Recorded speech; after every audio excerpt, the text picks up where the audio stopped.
और इस वक्त लोकसभा और राज्यसभा की कार्रवाई शुरू हो चुकी है। सीधी लाइव तस्वीरें से अवगत कराया था। ये सभा विश्व को सामूहिक विनाश के हथियारों से मुक्त करने के लिए अपनी प्रतिबद्धता पुनः दोहराती है तथा परमाणु हथियारों के उन्मूलन तथा वैश्विक शांति और सौहार्द सुनिश्चित करने के लिए अपना दृढ़ संकल्प व्यक्त करती है। अब ये सभा हिरोशिमा और नागासाकी की परमाणु विभीषिका के पीड़ितों के स्मृति में मौन रहेगी।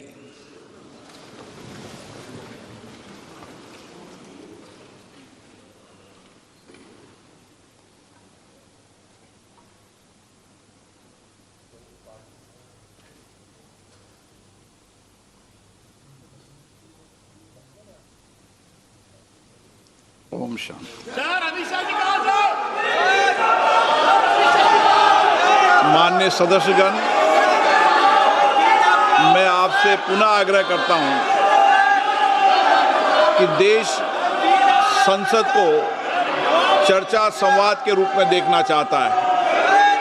आप प्रश्नकाल महत्वपूर्ण समय होता है। देश की जनता प्रश्नकाल में आपके प्रश्नों और सरकार के जवाबों को सुनना चाहती है। इसलिए मेरा आप लोगों से आग्रह है कि आप अपनी अपनी सीट पर विराजें। मैं सदन की कार्रवाई को चलाना चाहता हूं। सदन चलना चाहिए, सदन चर्चा संवाद के लिए होना चाहिए, लेकिन आप रोजाना नियोजित तरीके से गतिरोध पैदा करते हैं, सदन की गरिमा को गिराते हैं, अनैतिक तरीके के पोस्टर लाते हैं। मेरा आपसे आग्रह है, ये सदन चर्चा संवाद के लिए ये अच्छी परंपराएं नहीं है और आपका अच्छा आचरण भी नहीं है। देश इस आचरण को देख रहा है। मेरा पुनः आग्रह है, आप सदन चलाने में सहयोग करें। मैं सदन को चलाऊंगा। हर मुद्दे, हर विषय पर, हर विधेयक पर पर्याप्त समय आपको मिलेगा। आप चर्चा संवाद में अपनी बात की अभिव्यक्ति कर सकते हैं। आप सदन नहीं चलाना चाहते, ये सदन का आचरण आपका उचित नहीं है। मैं पुनः आपसे आग्रह कर रहा हूं, सदन की कार्रवाई आज 2 बजे तक के लिए स्थगित की जाती है। तो लोकसभा की कार्रवाई जबरदस्त हंगामे के बाद दोपहर 2 बजे तक के लिए स्थगित हो गई। और देखिए, हर दिन का यही कहानी है, हर दिन की यही कहानी है। 11 बजने के साथ साथ लोकसभा की कार्रवाई शुरू होती है। कभी कॉमनवेल्थ गेम्स में जो खिलाड़ी विजयी होकर आए हैं उनके लिए तालियां होती है, कभी कोई शो का संदेश होता है, लेकिन इतना हंगामा कि 11:03 पर डॉट कार्रवाई दोपहर 2 बजे तक के लिए स्थगित हो जाती है। चलिए राज्यसभा की तस्वीर भी आपको दिखा देते हैं। 32, 33 and 34 report in Hindi and English version of the Standing Committee of Chemical and Fertilizer 18th Lok Sabha has listed against my name in today's list business. Thank you, sir. Reports of the Department Related Parliamentary Standing Committee on Communication and Information Technology, श्रीमान रजनीश कुमार अग्रवाल जी। माननीय सभापति महोदय, मैं आज की कार्यसूची में मेरे नाम के सामने यथा सूचीबद्ध संचार और सूचना प्रौद्योगिकी संबंधी स्थायी। अब देखिए, लोकसभा की कार्रवाई स्थगित हो गई है, राज्यसभा की कार्रवाई चल रही है। इस बीच सियासत कैसे हो रही है आपको बताते हैं। दरअसल राहुल गांधी उत्तर प्रदेश जाना चाहते थे, प्रयागराज जाना चाहते थे, लेकिन उनका कार्यक्रम रद्द होने पर अब प्रियंका गांधी ने अटैक किया है और कहा है कि पता नहीं सरकार को किस बात का डर है। दरअसल 8 अगस्त को गूंज कार्यक्रम के तहत प्रयागराज राहुल गांधी को जाना था, लेकिन वो कार्यक्रम रद्द हुआ, जिसके बाद प्रियंका गांधी ने अटैक किया है। कार्यक्रम होना था, पता नहीं किस बात से डर रहे हैं।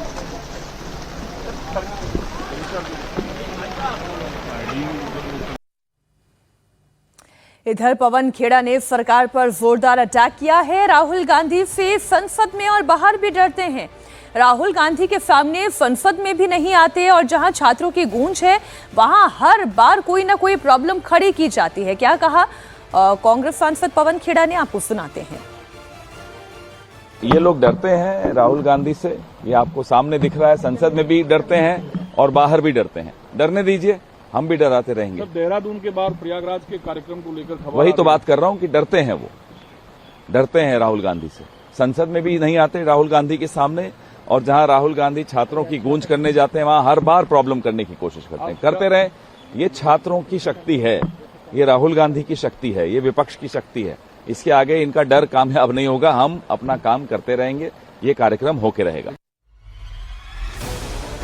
और इस वक्त की बड़ी खबर आपको बता दें, यौन उत्पीड़न मामले में तरुण तेजपाल दोषी करार दिए गए हैं। बॉम्बे हाईकोर्ट से तरुण तेजपाल को दोषी करार दिया गया है। यौन उत्पीड़न मामले में तरुण तेजपाल को दोषी करार दिया गया है। बॉम्बे हाईकोर्ट ने ट्रायल कोर्ट का फैसला पलटा है, जिसमें तरुण तेजपाल को बरी किया गया था। उस फैसले को पलटते हुए बॉम्बे हाईकोर्ट ने तरुण तेजपाल को दोषी करार दिया है। राजेश हमारे सहयोगी इस वक्त जुड़ गए फोन लाइन पर हमारे साथ। राजेश, क्या जानकारी है इस पूरे मामले में? और देखिए, यह आज बॉम्बे हाईकोर्ट की गोवा बेंच ने यह फैसला सुनाया है और उसमें तरुण तेजपाल को दोषी पाया गया है। कुछ सालों पहले सेशंस कोर्ट गोवा ने तरुण तेजपाल को बरी कर दिया था, लेकिन उसके बाद गोवा सरकार जो है वो सेशन कोर्ट के फैसले के खिलाफ उसने बॉम्बे हाईकोर्ट के गोवा बेंच में अपील किया था, और उसी पर सुनवाई होने के बाद ये आज फैसला कोर्ट ने सुनाया है, हाईकोर्ट ने सुनाया है। जो रेप का दोषी यानी कि बलात्कार का दोषी जो है वो तरुण तेजपाल को पाया गया है। 2013 का ये मामला है और उसके बाद से लगातार अदालतों में ये तरुण तेजपाल के खिलाफ मामले चलते रहे। और उसके बाद सेशन कोर्ट का फैसला आया और अब जाके हाई कोर्ट ने सेशन कोर्ट का फैसला जो है पलट दिया। इस वक्त कोर्ट में सेंटेंसिंग यानी कि सजा पर बहस चल रही है। जो तरुण तेजपाल के वकील हैं आबाद पोंडा, वो लीनियंसी की मांग कर रहे हैं, उनके उम्र का हवाला देके मांग कर रहे हैं, साथ ही सुप्रीम कोर्ट में अपील के लिए उनके बेल की भी मांग कर रहे हैं। लेकिन फिलहाल ये उनकी दलील है। इसके बाद सरकारी पक्ष जो है वो अपनी दलील रखेगा और कड़ी से कड़ी सजा की मांग करेगा। जी प्राची, बड़ी खबर एक बार फिर आपको बता दें, रेप केस में तरुण तेजपाल को बॉम्बे हाई कोर्ट ने दोषी करार दे दिया है और अब उनकी सजा पर इस वक्त कोर्ट में बहस चल रही है। एक बार पूरा मामला जरा कुमार राजेश याद दिला दें दर्शकों के लिए भी कि ये साल 2013 का वो मामला है जहां पर इनके ऊपर रेप का आरोप लगा था। इससे जुड़ी हुई और क्या क्या प्रोसीडिंग्स और कोर्ट में क्या क्या जिरह होती रही हैं? देखिए, 2013 में ये मामला आया और उसके बाद फिर 7 साल से ज्यादा की सजा थी। यही वजह है कि गोवा में सेशंस कोर्ट में ये मामला चला और मामला चलने के बाद जो सेशंस कोर्ट का फैसला आया वो अपने आप में बहुत चौंकाने वाला था, क्योंकि सेशन कोर्ट के फैसले में जो विक्टिम थी जिसके साथ ये यौनाचार हुआ था उसको कहीं न कहीं कटघरे में खड़ा किया गया था, क्योंकि तरुण तेजपाल के जो वकील थे उन्होंने भी उसे कटघरे में खड़ा किया और कहा था कि जिस तरीके से पिक्चर्स उस लिफ्ट में क्लिक किए गए ऐसा लगता नहीं है कि बलात्कार हुआ था या बलात्कार के विक्टिम है। लेकिन जब ये फैसला आया उसके बाद गोवा सरकार जो हाईकोर्ट में गई, उसके बाद सॉलिसिटर जनरल खुद गोवा सरकार की तरफ से अपीयर हुए और उन्होंने कहा कि हर विक्टिम एक जैसे ही रिएक्ट करेगी, ऐसा नहीं होता है, हर विक्टिम अलग अलग रिएक्ट करती है। और इस बात को बॉम्बे हाईकोर्ट की गोवा बेंच ने जाहिर है तरुण तेजपाल को बड़ा झटका लगा है। कुमार राजेश, बहुत शुक्रिया आपका इस पूरी जानकारी के लिए। अब खबर झारखंड की, जहां छात्रों के आंदोलन का आज 13वां दिन है। छात्रों और सरकार के बीच आज बातचीत होने की संभावना दिखाई दे रही है। छात्र अपनी मांग पर अड़े हैं। इस बीच अब से थोड़ी देर में झारखंड विधानसभा का मॉनसून सत्र भी शुरू हो रहा है। विपक्ष सदन में सोरेन सरकार को जेपीएससी जेएफएससी के मुद्दे पर घेरने की तैयारी कर रहा है, तो सड़क पर छात्र सोरेन सरकार के खिलाफ हल्ला बोल रहे हैं। सोरेन सरकार छात्रों को मनाने की कोशिश कर रही है, लेकिन प्रदर्शनकारी अपनी मांगों पर अड़े हैं। छात्रों का कहना है कि जब तक उनकी सारी मांगें पूरी नहीं होंगी आंदोलन ऐसे ही जारी रहेगा। तो आज से विधानसभा का मॉनसून सत्र भी शुरू हो रहा है और इधर अगर छात्रों के प्रदर्शन की बात करें तो लगातार 13 दिन हो गए हैं छात्रों के इस प्रदर्शन को। महतो की बात करें तो उनके अनशन को भी आज 5वां दिन हो गया है। इसके अलावा 4 और छात्र हैं जो अनशन पर बैठे हुए हैं। इस बीच बड़ी खबर है कि सरकार और आंदोलनकारी छात्रों के बीच आज दोपहर तक बातचीत की संभावना है। हेमंत सोरेन सरकार की तरफ से अभी तक बैठक की जगह और समय नहीं बताया गया है। छात्रों की मांग के सामने झुकते हुए हेमंत सरकार ने उनसे बातचीत के लिए 4 मंत्रियों की कमेटी बनाई है। कल सरकार के अधिकारी धरना स्थल पहुंचे और छात्रों से कहा कि वो बातचीत के लिए 5 छात्रों के डेलीगेशन का ऐलान करें। उसके बाद प्रदर्शन पर बैठे छात्रों ने बातचीत के लिए 5 लोगों का डेलीगेशन फाइनल कर लिया है। हालांकि डेलीगेशन में कौन कौन है, अभी उनके नामों का ऐलान छात्रों की तरफ से नहीं किया गया है। सरकार की तरफ से कमेटी में उच्च शिक्षा मंत्री सुदिव्य कुमार सोनू, ग्रामीण विकास मंत्री दीपिका पांडे सिंह, समाज कल्याण मंत्री चमरा लिंडा, श्रम मंत्री संजय प्रसाद यादव शामिल हो सकते हैं बातचीत में सरकार की तरफ से। लेकिन कौन कौन से स्टूडेंट्स इस बातचीत में हिस्सा लेंगे, ये नाम अभी तक सार्वजनिक नहीं किए गए हैं। इस बीच अनशन पर बैठे देवेंद्र नाथ महतो ने बड़ा दावा किया है। उन्होंने कहा है कि सरकार की तरफ से उन पर अस्पताल में भर्ती होने के लिए दबाव डाला जा रहा है, लेकिन वो किसी भी हालत में आंदोलन स्थल को छोड़ेंगे नहीं। महतो ने कहा कि सरकार से बातचीत का समय अभी तय नहीं हुआ है। जब तक सरकार सभी मांगे नहीं मान लेती है, अनशन और आंदोलन जारी रहेगा। बाहर देख सकते हैं एम्बुलेंस खड़ी है और कल से प्रेशर दिया जा रहा है कि आपको एडमिट होना है,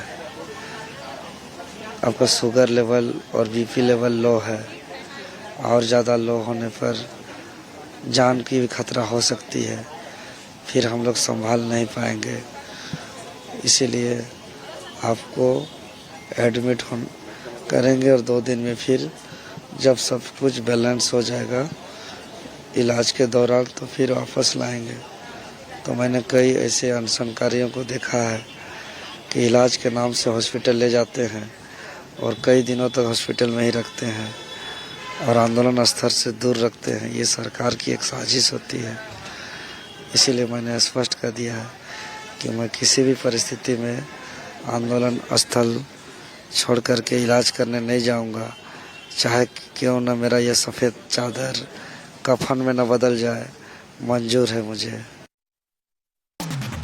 अब छात्रों से बातचीत के लिए कल झारखंड के मंत्रियों ने सीएम हेमंत सोरेन से मुलाकात की थी। उसके बाद झारखंड के वित्त मंत्री ने आज कहा है कि छात्र बात करें, सरकार पीछे नहीं हटेगी। झारखंड के वित्त मंत्री ने कहा कि सरकार छात्रों को न्याय दिलाने के लिए कटिबद्ध है। मंत्रिमंडल सदस्यों की एक टीम भी गठित की है जो छात्रों से वार्ता वो टीम करेगी। छात्रों की बात तो टीम के द्वारा सुनी जाएगी और सरकार छात्रों के बीच ये टीम मध्यस्थता की काम, या यूं कहें कि इससे यही एक सामने मैसेज आता है और जो अंदर की बात है, मन की बात है, वो यही है कि सरकार अपने राज्य के युवाओं के लिए, छात्रों के लिए, उनके बेहतरी के लिए, उनको न्याय दिलाने के लिए कटिबद्ध है। मैं भी छात्रों से ये आग्रह करूंगा कि वो जितना शीघ्र हो सके सरकार से बात करें। सरकार ने एक संदेश भी दे दिया है कि सरकार बात करने में कभी पीछे नहीं है। अब छात्र तो सरकार से बात करना ही चाहते हैं, लेकिन छात्र ये चाहते हैं कि उनकी मांगों पर सरकार काम करे। इस पूरे जेपीएससी जेएसएससी परीक्षा तंत्र में ही जो इतना बड़ा घपला, इतनी बड़ी खोट है, उसकी सीबीआई जांच होनी चाहिए। हमारे सहयोगी अभय पराशर इस वक्त यहाँ से जुड़ चुके हैं, आंदोलन स्थल पर ही मौजूद हैं। एक तो अभय, ये बताएं कि क्या छात्रों का कोई प्रतिनिधि मंडल तैयार हो गया है जो सरकार से बातचीत करेगा?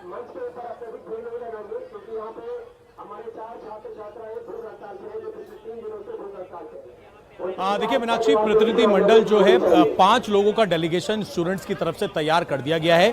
20 लोगों का एक कोर ग्रुप है स्टूडेंट्स का, उनमें से 5 लोगों के नाम तय कर दिए हैं। हालांकि फिलहाल नाम का ऐलान नहीं किया गया है कि कौन कौन जाएगा, लेकिन देर रात बैठकर इन लोगों ने तय कर लिया है कि ये 5 लोग होंगे जो कि सरकार के साथ मीटिंग करने जाएंगे।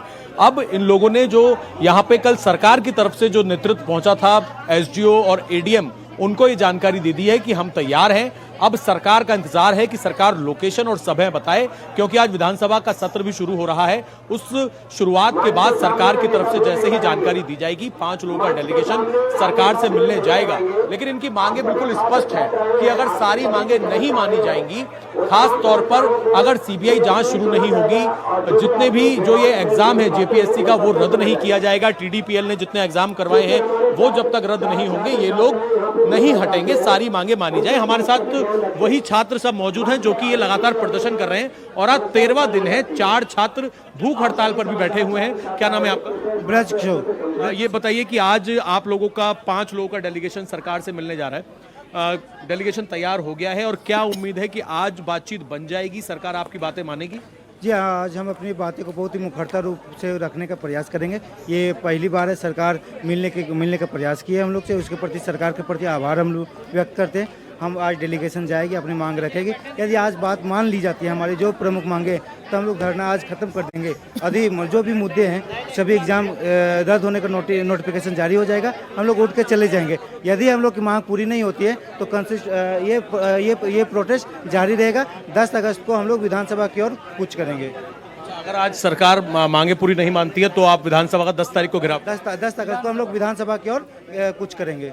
ये बताइए कि आप लोग इतने दिनों से बैठे हुए हैं, कल सरकार ने अपने लोग यहाँ पर भेजे, तो क्या लग रहा है सरकार सारी मांगे मान लेगी जो आपकी मांग है, चाहे वो एग्जामिनेशन को रद्द करने की बात हो या सीबीआई जांच की मांग? देखिए, सरकार से हम लोगों को अपेक्षा है कि वो सरकार हमारी बात जरूर मानेगी, क्योंकि हमारी जो मांगे हैं वो जेन्युइन है।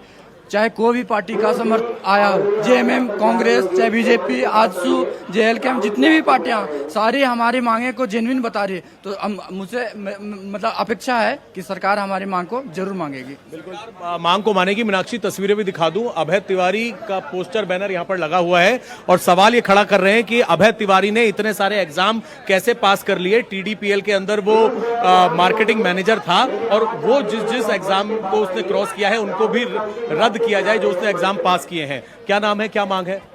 जुनैद आए हैं। मीनाक्षी, इनसे सवाल कर लेता हूं। जंतर मंतर पर जुनैद आप लाइव हैं, ये बताओ जंतर मंतर पर आप कंटिन्यू थे। जुनैद, अभी आप लाइव हैं, जंतर मंतर पर आप कंटिन्यू थे, आज आप रांची आए हैं, क्या मकसद है रांची आने का? जिस प्रकार से वहाँ पे छात्र आते हैं, यहाँ भी छात्र हैं। ये कोई अलग नहीं है, कोई अलग देश के नागरिक नहीं है।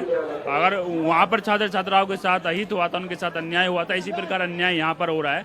और जो भी इन लोगों की मांग है, हम इनकी हर एक मांग का समर्थन करते हैं। इन संघर्ष में इनके साथी हैं, लगातार इनका साथ देंगे। आप दिल्ली में काम क्या करते हैं?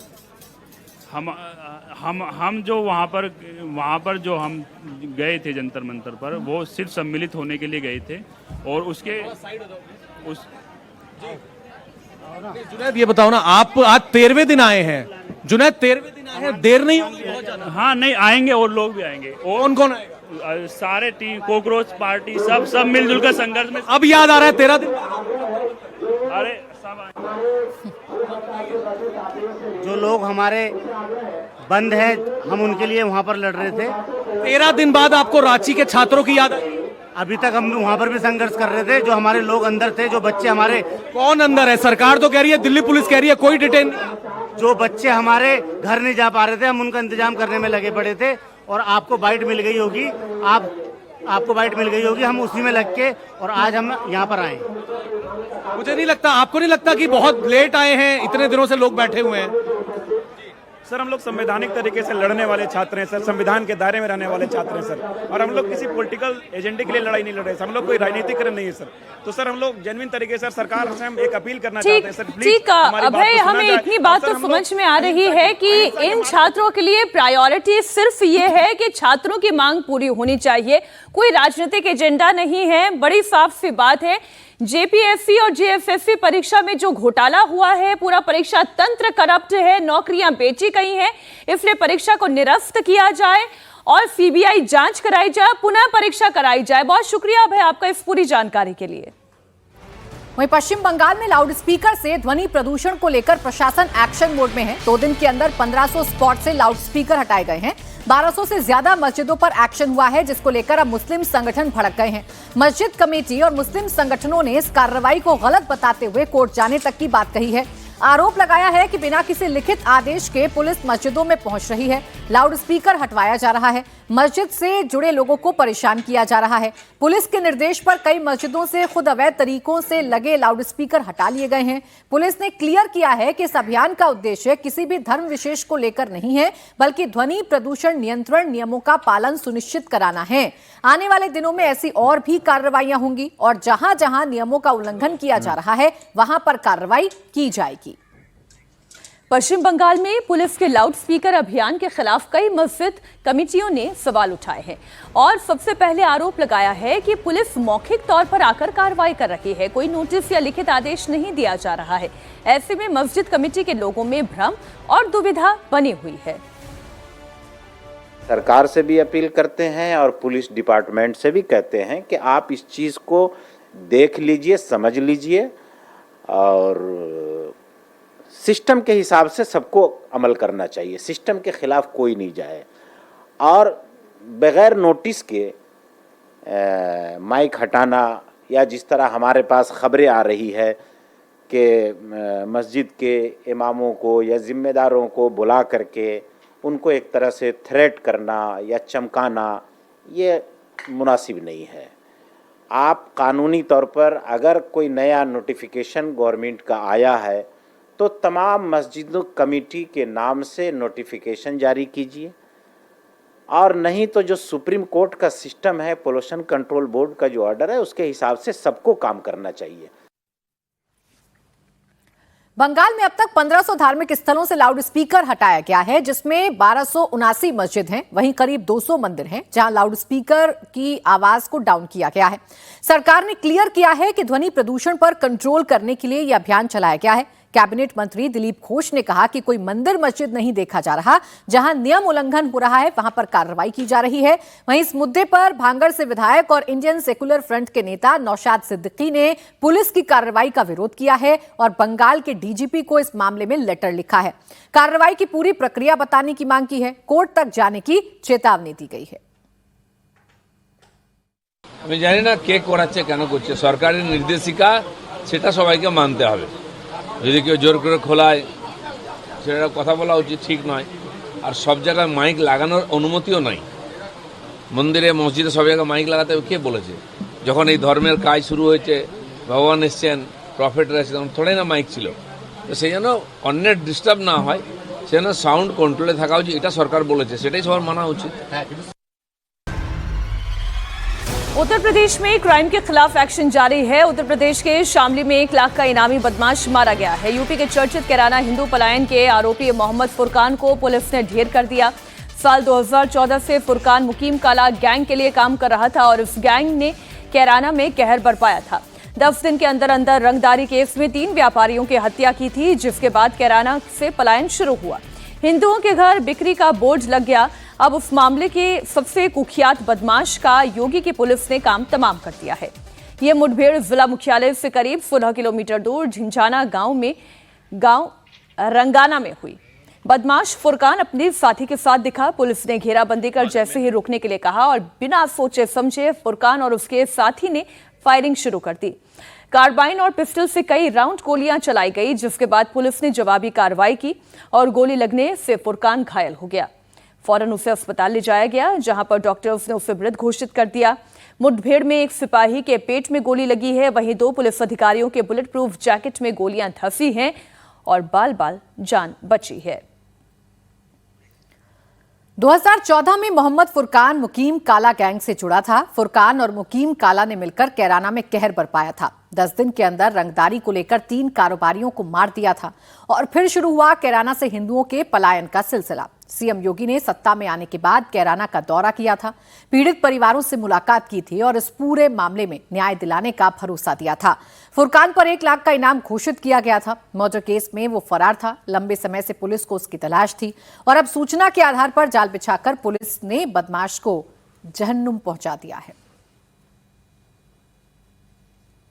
बदमाश कुख्यात फुरकान पुत्र फैमू है और जिसपे लगभग 30 मुकदमे अभी हम लोग को ज्ञात हुए हैं और पहले से ही ये हमारे यहाँ 307 पुलिस मुठभेड़ और लूट में वांछित चल रहा था और इस पे जोन महोदय के द्वारा 1 लाख रुपए रिवार्ड घोषित किया गया था।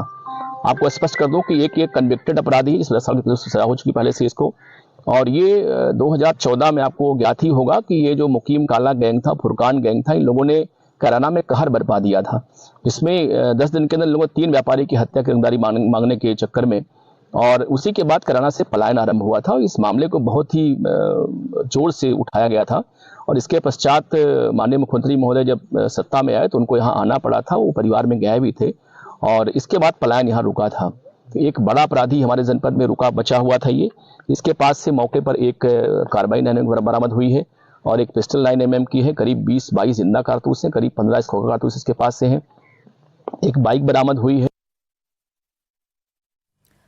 और रुचि कुमार हमारी सहयोगी जुड़ गई हैं ज्यादा जानकारी के साथ। रुचि, कैराना में कितना आतंक इस बदमाश का था और इसका एनकाउंटर या इसका पकड़ा जाना कितना जरूरी था यूपी पुलिस के लिए?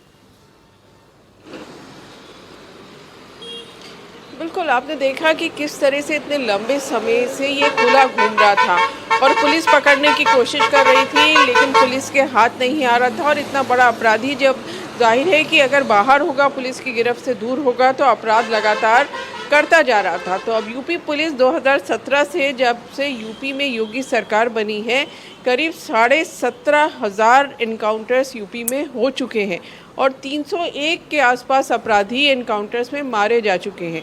तो यानी सरकार, क्योंकि लॉ एंड ऑर्डर एक ऐसा इशू है जो योगी आदित्यनाथ के लिए काफ़ी मायने रखता है। आप देखिए 2022 में जब दोबारा मुख्यमंत्री बने योगी आदित्यनाथ, तो उसमें एक बहुत बड़ा हिस्सा कानून व्यवस्था का था कि हम बेहतर कानून व्यवस्था देते हैं। जो अपराधी है वो अगर अपराध करेगा तो पकड़ा जाएगा, पुलिस पर हमला करेगा तो मारा जाएगा, इस तरह का संदेश जो दिया। तो इसलिए अभी भी सरकार, योगी सरकार लॉ एंड ऑर्डर पे बहुत ध्यान दे रही है और ये जितना बड़ा अपराधी था, पुलिस को इसका पकड़ना बहुत ज़रूरी था। और पुलिस का ये कहना है कि पुलिस की टीम पर हमला किया और उसके बाद ये एनकाउंटर हुआ है। जी, आप बने रहे हमारे साथ। एक और बड़ी खबर है, उस पर भी आपसे हम जानकारी लेंगे। उत्तर प्रदेश के सीतापुर में प्राइमरी स्कूल में मिड डे मील में घटिया खाना देने के मामले में बड़ा एक्शन हुआ है। जांच के बाद बीएसए ने स्कूल के प्रिंसिपल कल्पना वर्मा को सस्पेंड किया। साथ ही महिला रसोइया की लापरवाही को भी जिम्मेदार मानते हुए उसे बर्खास्त किया गया। मिड डे मील में बच्चों को सही खाना मिले, इसकी देखरेख की जिम्मेदारी बीईओ की होती है। ये वीडियो सामने आने के बाद ब्लॉक एजुकेशन ऑफिसर को भी नोटिस जारी किया गया है। पीओ पुष्पराज सिंह को 1 महीने में जांच रिपोर्ट देने का आदेश दिया गया है। ये कार्रवाई स्कूल में मिड डे मील में परोसे जाने के दौरान एक वीडियो के सामने आने के बाद हुई।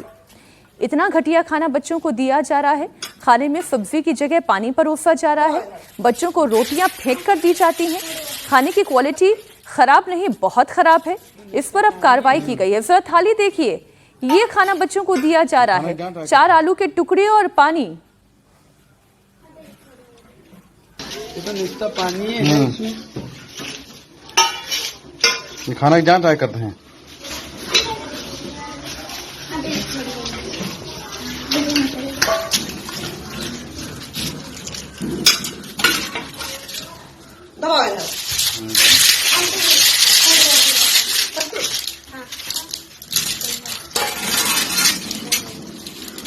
रोटी को पाओ।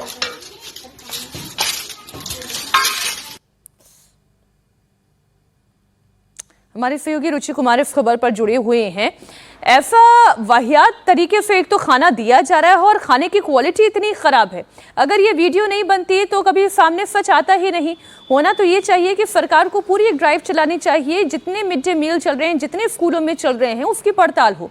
इस मामले में अभी तक क्या किया गया है? बिल्कुल, देखिए यूपी में अगर आप बात करेंगी तो करीब 1.5 करोड़ बच्चों को ये मिड डे मील दिया जाता है। अब 1.5 करोड़ बच्चों को मिड डे मील देने के लिए जाहिर है कि सरकार पैसा भी बहुत खर्च करती है, लेकिन ये पैसा जिस वजह से खर्च किया जाता है कि उन बच्चों को अच्छा खाना मिले, उनको पूरा पोषण मिले। जो गरीब बच्चे जो घर में खाना नहीं खा पाते हैं अच्छा, वो स्कूल में कम से कम एक टाइम खाना खा ले, उस वजह से दिया जाता है। लेकिन ये भ्रष्टाचार है और ये स्कूल के प्रिंसिपल की भी जिम्मेदारी है कि वो जो मिड डे मील मिलता है उसकी निगरानी करे। लेकिन अब सरकार का कहना है कि जो भी दोषी होगा उसके खिलाफ कार्रवाई होगी। जैसा आपने कहा कि सच में मीनाक्षी ये ज़रूरी है कि जो बाकी स्कूल्स में मिड डे मील बांटा जा रहा है उसकी क्वालिटी ज़रूर चेक हो। अब जैसे लखनऊ जैसे शहर है, अगर आप यहाँ पे स्कूल्स में जाएंगी तो यहाँ अक्षय पात्र से खाना मिलता है। तो अक्षय पात्र की गाड़ियाँ होती हैं, वो गरम गरम खाना, जो रोटियाँ हैं उनकी वो भी मशीन से बनती हैं, वो लेके आते हैं और बच्चों को बांटते हैं। लेकिन सब जगह ये संभव नहीं है और जहाँ स्कूल्स में खाना बनता है तो वहाँ इस तरह का भ्रष्टाचार होता है। थोड़ा सा आटा बचाने के लिए, थोड़ी सब्ज़ी बचाने के लिए, थोड़ा मसाला बचाने के लिए, पैसा अपनी जेब में रखने के लिए इस तरह की गड़बड़ियाँ होती हैं और जिनको सही किया जाना बहुत ज़रूरी है। और ये सिर्फ सरकार की भी नहीं, जो प्रधान है उनकी भी जिम्मेदारी है कि गांव-गांव वो देखें कि उनके स्कूल में कैसा खाना मिल रहा है। विधायकों की जिम्मेदारी है कि वो क्वालिटी चेक करें। बिल्कुल ठीक, बहुत शुक्रिया रुचि आपका इस पूरी जानकारी के लिए। और अब आपकी सेहत से जुड़ी एक बड़ी खबर आपको देते हैं। चंद पैसे के लालच में एक बड़ा गिरोह आपकी सेहत के साथ खिलवाड़ कर रहा है। मार्केट में खाने पीने की चीजों में धड़ल्ले से मिलावट की जा रही है।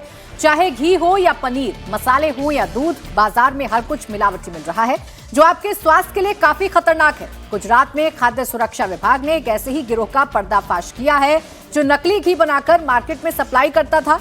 गांधीनगर में छापेमारी में पुलिस ने 3000 लीटर नकली घी बरामद किया है। इस कंपनी में पामोलिन ऑयल को केमिकल मिलाकर घी में तब्दील कर दिया जाता था।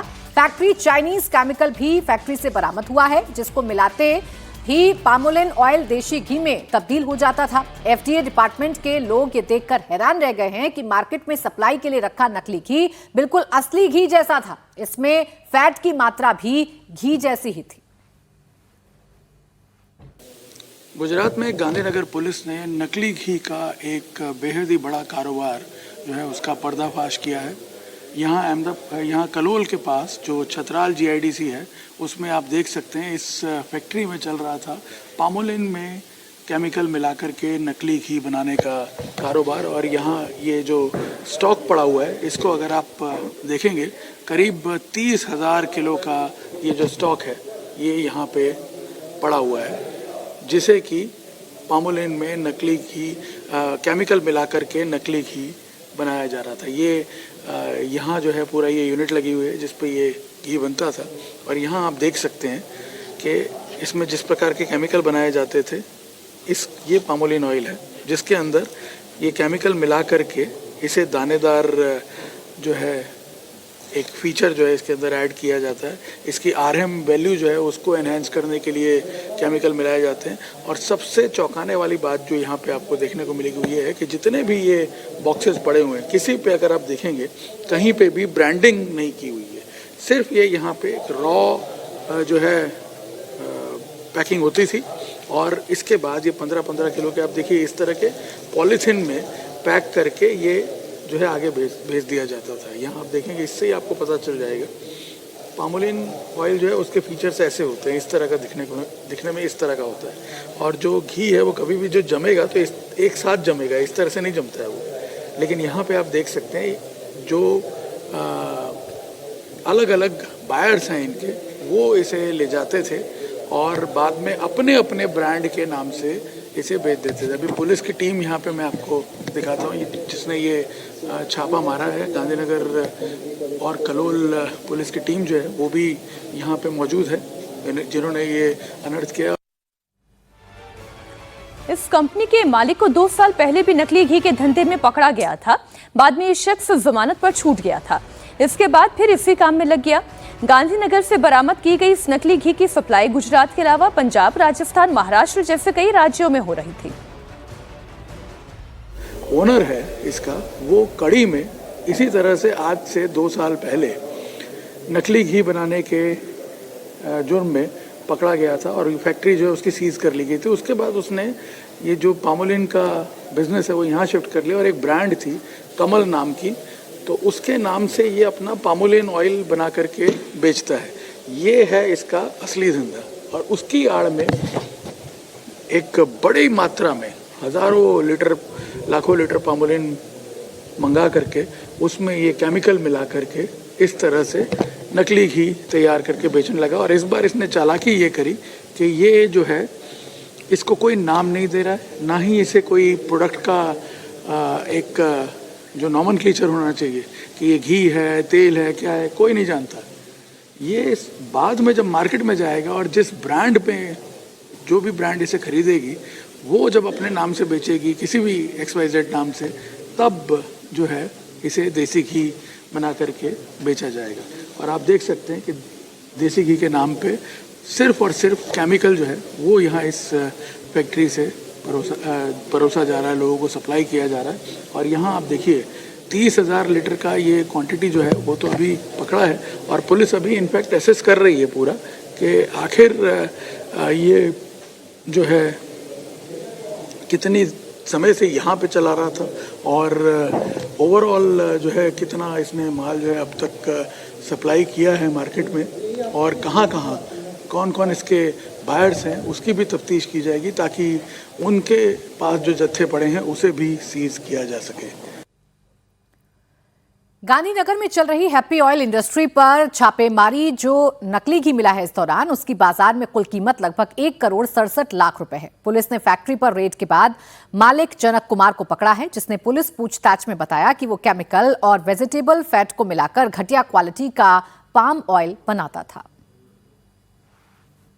और ये है इस नकली घी बनाने वाली फैक्ट्री का पिछला हिस्सा, जहाँ पे आप देख सकते हैं ये करीब 200 से ज़्यादा बैरल पड़े हुए हैं और ये जो बैरल हैं ये है असली कल्प्रिट जिसके ज़रिए नकली घी बनाया जाता है। इसको कॉमन टर्म्स में RM एनहांसर कहा जाता है। एक्चुअल में होता ये है कि घी जो है जब उसकी लैब में टेस्टिंग होती है तो उसकी RM वैल्यू चेक की जाती है और RM वैल्यू उसकी 24 से ज़्यादा होनी चाहिए या 24 होनी चाहिए। पामोलिन की RM वैल्यू करीब 4 होती है, तो उसे एनहेंस करने के लिए 4 से 24 तक ले जाने के लिए ये केमिकल्स जो हैं ये डाले जाते हैं। फिलहाल ये सील्ड है और ये जो है अभी FSL की टीम आकर के इसके सैंपल वगैरह भी लेगी। ये जो केमिकल्स हैं इसको बैरल को सीधा मिक्सर में मिला दिया जाता है और उसके साथ पामोलिन ऑयल और BT नेगेटिव नाम का एक प्रोडक्ट ये लोग मंगाते हैं जिसको RPO के नाम से मंगाते हैं और उस प्रोडक्ट को मिला दिया जाता है और मिलाने के बाद जो फाइनल प्रोडक्ट बनता है उसे ये लोग मार्केट में बिना किसी ब्रांडिंग के बेच देते हैं, जो आगे जा कर के किसी घी की ब्रांड के फॉर्म में मार्केट में बिक रहा होता है। अब आपको बता दें कि ये जो है और भी चौंकाने वाली बात, ये मटेरियल जो है ये ज़्यादातर जो मिलावटखोरी का काम करते हैं वो चाइना से इसको इंपोर्ट करते हैं। आप देखिए एक सिंथेटिक मटेरियल है जिसे चाइना से इंपोर्ट किया जाता है और उसके बाद इसे घी के अंदर पामोलिन ऑयल के अंदर मिला दिया जाता है जिससे उसे नकली घी का स्वरूप दिया जा सके। और बताया ये जाता है कि ये जो प्रोडक्ट है इसका सेवन अगर आप करते हैं लंबे समय तक तो कैंसर होने की निश्चितता बनी हुई, संभावनाएं भी नहीं। और इसके अलावा ये एक लीवर और किडनी जैसे जो हमारे वाइटल ऑर्गन्स हैं, हार्ट है, उसको भी डैमेज करता है धीरे धीरे। तो एक तरह का स्लो पॉइजन है जो पामोलिन में मिला करके नकली घी बना करके आपको खिलाया जा रहा है, मार्केट में बेचा जा रहा है, ऊंचे ऊंचे दामों पे बेचा जा रहा है और लोगों को ये पता भी नहीं है कि उनकी हेल्थ के साथ किस हद तक खिलवाड़ किया जा रहा है। यहाँ पे अब इसे जो है सीज कर लिया जाएगा और इसकी टेस्ट होने के बाद जो कानूनी कार्रवाई है इस फैक्ट्री के संचालक की उसके खिलाफ की जाएगी, जो कि पहले भी इस तरह के गुनाह में पकड़ा गया और उसके बावजूद ये दूसरी बार 2 साल बाद फिर कड़ी के बाद छतराल में पकड़ा जा रहा है। आप अंदाज़ा लगाइए कि इनको कानून का खौफ भी नहीं है कि किस प्रकार का जो ये काम कर रहे हैं घिनौना, उसका बिल्कुल भी इनको डर नहीं है। इसलिए कानून में भी ऐसी सज़ा के प्रोविज़न होने चाहिए, स्ट्रिक्ट सज़ा के प्रोविज़न, ताकि लोग इस प्रकार के लोगों के स्वास्थ्य के साथ खिलवाड़ करने से डरें। गांधीनगर पुलिस का कहना है कि वो फैक्ट्री से जुड़े हुए सभी मालिकों से सघनता से पूछताछ कर रहे हैं। पुलिस ये पता लगाने में जुटी है कि सिंडिकेट के तार और कहां-कहां तक जुड़े हैं। छापेमारी में फैक्ट्री में 78 लाख रुपए का ऐसा जहरीला केमिकल मिला है जिसका इस्तेमाल इंसानों के लिए जानलेवा हो सकता है। जो केमिकल्स हैं वो भी वहां पर मिले, इवन काफी मात्रा में लगभग जो शंकास्पद जो एक तरीके का जो मटेरियल है वो लगभग 1 करोड़ और 67 लाख का मटेरियल मिला है। और जो जानकारी प्राथमिक जानकारी मिली है उसके हिसाब से ये लोग palm oil premium refined palm oil के नाम से कुछ मटेरियल को ये लोग मार्केट में बेचते थे और उस मटेरियल पर घी का टैग लगाकर और फिर आगे बेचा जाता था। जैसा कि और जो तैयार माल मिला है वहाँ पे कि जो अलग अलग केमिकल्स को जो पाम ऑयल है उनको आपस में मिक्सर करके और ये तैयार माल जो बनाते थे वो लगभग 30,000 लीटर तैयार माल मिला है। गुजरात के बाद अब खबर उत्तर प्रदेश के हापुड़ से है, जहां सावन में कांवड़िये के मेले को देखते हुए मिलावटखोर पूरी तरह से एक्टिव हैं। हापुड़ में छापेमारी के दौरान मिलावटी पनीर की एक बहुत बड़ी खेप पकड़ी गई है। मिलावटी पनीर से भरी एक सप्लाई गाड़ी को टीम ने रंगे हाथों पकड़ा। इस गाड़ी में करीब 200 किलो मिलावटी पनीर पकड़ा गया है। मिलावटी पनीर को अलग अलग दुकानों में सप्लाई के लिए ले जाया जा रहा था। बाद में प्रशासन ने जेसीबी से गड्ढा खुदवाकर नकली पनीर को नष्ट करवा दिया है। खाद्य सुरक्षा विभाग की टीम ने पनीर के 2 नमूने जांच के लिए लैब भी भेज दिए हैं। पनीर जो है ये गाड़ी जो है डोडरपुर से आई हुई है, यहाँ पकड़ी गई है। इसके 2 नमूने लिए गए हैं। पनीर जो है मिलावटी प्रतीत हो रहा है, जिसे वो 2 कुंटल पनीर है। ये गाड़ी डोडरपुर से यहाँ आई हुई रायपुर में, जहाँ भी सप्लाई भी पता करेंगे और क्लियर करेंगे कहाँ कर रहा है। झारखंड के चतरा जिले में मॉब लिंचिंग की घटना सामने आई है, जहां गुस्साई भीड़ ने नाबालिग से रेप के आरोपी की पीट कर हत्या कर दी। पुलिस ने इस मामले में कड़ा एक्शन लेते हुए 12 आरोपियों को गिरफ्तार किया है। घटना चतरा जिले के टंडवा थाना क्षेत्र के बड़गांव की है और घटना के बाद से इलाके में तनाव का माहौल है। बताया जा रहा है कि गांव के रहने वाले मोहम्मद इमरोज ने इस वारदात को अंजाम दिया था। एक लड़की शौच के लिए निकली थी और इस दौरान गांव के एक लड़के ने उसका अपहरण कर दुष्कर्म किया। पीड़ित लड़की जब घर लौटी उसने अपने परिजनों को आपबीती बताई तो लोग भड़क गए। गुस्साए गांव वालों ने आरोपी के घर को घेरा। आरोपी को घर से निकालकर लाठी, डंडों, पत्थरों से बेरहमी से पीटा। भड़की हुई भीड़ ने आरोपी को घसीटते हुए पूरे गांव में घुमाया। गंभीर हालत में उन्हें अस्पताल में भर्ती किया गया, जहां पर मौत हो गई। आरोपी की सजा उसके घर वालों को भी दी गई। गांव वालों ने आरोपी के पिता को भी पकड़कर खंभे से बांध दिया और उसकी जमकर पिटाई की। घटना के बाद इस गांव में इतना तनाव है, भारी संख्या में पुलिस फोर्स को तैनात किया गया है। मामले में पुलिस ने 12 लोगों को गिरफ्तार भी किया है। और अब हरियाणा के सोनीपत से दिल को झकझोर देने वाली खबर। जिन बेटियों को पढ़ा लिखाकर पिता ने काबिल बनाया, उनके हर सपने को अपना समझा, वही पिता अपनी बेटियों से मिलने की चाहत में दम तोड़ दिया। वृद्धाश्रम में बुजुर्ग पिता की मौत के बाद तीनों बेटियों में से एक भी बेटी नहीं आई। बेटियों ने वीडियो कॉल पर ही अंतिम संस्कार करवा दिया। अंतिम संस्कार का काम स्टाफ और स्थानीय लोगों ने किया, जबकि बेटियां वीडियो कॉल पर बस देखती रहीं। बेटियों ने 5100 रुपए ट्रांसफर कर कहा, गंगा में अस्थियां भी बहा देना। ये दिल चीर देने वाला वीडियो हरियाणा के सोनीपत से सामने आया, जहां एक ओल्ड एज होम में रहने वाले 74 वर्षीय शिवचरण गुप्ता का लंबी बीमारी के बाद निधन हो गया। उनकी 3 बेटियां थी, जिन्हें उन्होंने हर खुशी देने की कोशिश की, लेकिन उनके अंतिम विदाई के समय कोई भी बेटी नहीं आई। शिवचरण अपनी पत्नी के साथ वृद्धाश्रम आए थे साथ रहने के लिए, लेकिन पत्नी के गुजर जाने के बाद वो अकेले रह गए। बीमार पड़ने पर वो लगातार अपनी बेटियों के आने की उम्मीद लगा रहे थे। बेटियों से मिलना चाहते थे, अपनी बेटियों को आखिरी बार देखने की इच्छा उनके मन में थी, लेकिन ये इच्छा अपने मन में दबाए उन्होंने इस दुनिया को अलविदा कह दिया। वृद्धाश्रम की तरफ से 20 दिन पहले बेटियों को पिता की बिगड़ती तबीयत की खबर भी दी गई थी, फिर भी कोई भी मिलने नहीं आया। मौत के बाद बेटियों ने वीडियो कॉल पर पिता का अंतिम संस्कार भी करवा दिया। इस दिल तोड़ देने वाले वीडियो ने बुजुर्गों के अकेलेपन और बदलते हुए पारिवारिक रिश्तों पर बहस छेड़ दी है। दरअसल शिवचरण का कोई बेटा नहीं था, 3 बेटियां ही हैं, अनीता, निशा और प्रिया। अनीता नेपाल में रहती है, दूसरी बेटी यूपी के आजमगढ़ में है, छोटी बेटी मुंबई में है। पिता की मौत की जानकारी जब बेटियों को दी गई तो बड़ी बेटी अनीता ने कहा, बहुत दूर हूं, आना संभव नहीं है।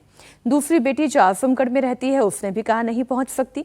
तीसरी बेटी ने भी ना पहुंचने का हवाला दिया और कहा कि वीडियो कॉल पर ही अंतिम संस्कार करा दीजिए। या तो आप 20 तारीख से पहले आ जाओ। अच्छा 20 तारीख से पहले तो हाँ। देखते हैं, अभी मैं आपको बताती हूँ ना। हाँ जी हाँ जी। अच्छे तो हो गया ना सारा काम? हाँ बिल्कुल अच्छे से हो गया। ठीक है, तो मैं सिक्योरिटी के लिए ना आप मुझे वीडियो भी भेज दो। ठीक है भेज दूँगा। और अब बात देश में जारी मानसूनी प्रहार की। उत्तर से लेकर दक्षिण तक, पूरब से लेकर पश्चिम तक देश के कई राज्यों में सुबह से मूसलाधार बारिश हो रही है। देश भर में मानसूनी आफत से हाहाकार मचा है। लगातार हो रही बारिश लोगों पर आफत बनकर बरस रही है। बारिश के बाद जगह जगह जल भराव हो गया है, जिसकी वजह से लोगों का आना जाना मुश्किल हो गया है। लगातार हो रही बारिश से नदी नाले उफान पर हैं। नदियों का जलस्तर भी खतरे के निशान को पार कर गया है। चाहे दिल्ली हो, उत्तर प्रदेश, उत्तराखंड या ओडिशा, हरियाणा का गुरुग्राम हो या जम्मू कश्मीर का कुपवाड़ा, हर तरफ बादलों का डेरा है। कहीं बारिश मुसीबत बन गई है तो कहीं बाढ़ ने परेशानी बढ़ा दी है। पहाड़ी राज्यों में बादल फटने से तबाही मची है। तो ये तस्वीरें आपके सामने हैं। हर जगह एक जैसा मंजर ही आपको देखने को मिलेगा। लगातार हो रही बारिश की वजह से जगह जगह जल जमाव है। उत्तराखंड के रुद्रप्रयाग की तस्वीर आप देखें, जहां लगातार हो रही भारी बारिश की वजह से अलकनंदा और मंदाकिनी नदियों का जलस्तर खतरे के निशान के ऊपर चला गया है।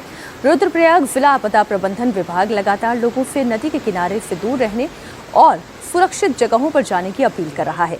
जिला प्रशासन ने निवासियों से सतर्क रहने और भारत मौसम विज्ञान विभाग की सलाह का सख्ती से पालन करने की भी अपील की है। अलकनंदा मंदाकिनी के नदी तट के पास बसे हुए निवासियों से अनुरोध है। वहीं हरिद्वार में भी बारिश से हाल बेहाल हो गया है। तेज बारिश ने पूरे शहर की सूरत बिगाड़ कर रख दी है। लगातार हो रही बारिश की वजह से चारों तरफ पानी भरा हुआ है। सड़कें दरिया बनी हुई हैं, जिसकी वजह से लोग घुटने भर पानी में चलने को मजबूर हो गए हैं। उत्तराखंड के ही देहरादून की तस्वीर भी देखिए, जहां भारी बारिश के बाद स्कूल बंद कर दिए गए हैं। मूसलाधार बारिश की वजह से तमसा नदी उफान पर है। टपकेश्वर महादेव मंदिर की सीढ़ियों से नदी का पानी बह रहा है। आईएमडी ने आज भी देहरादून समेत कई जिलों में बारिश का ऑरेंज अलर्ट जारी किया है।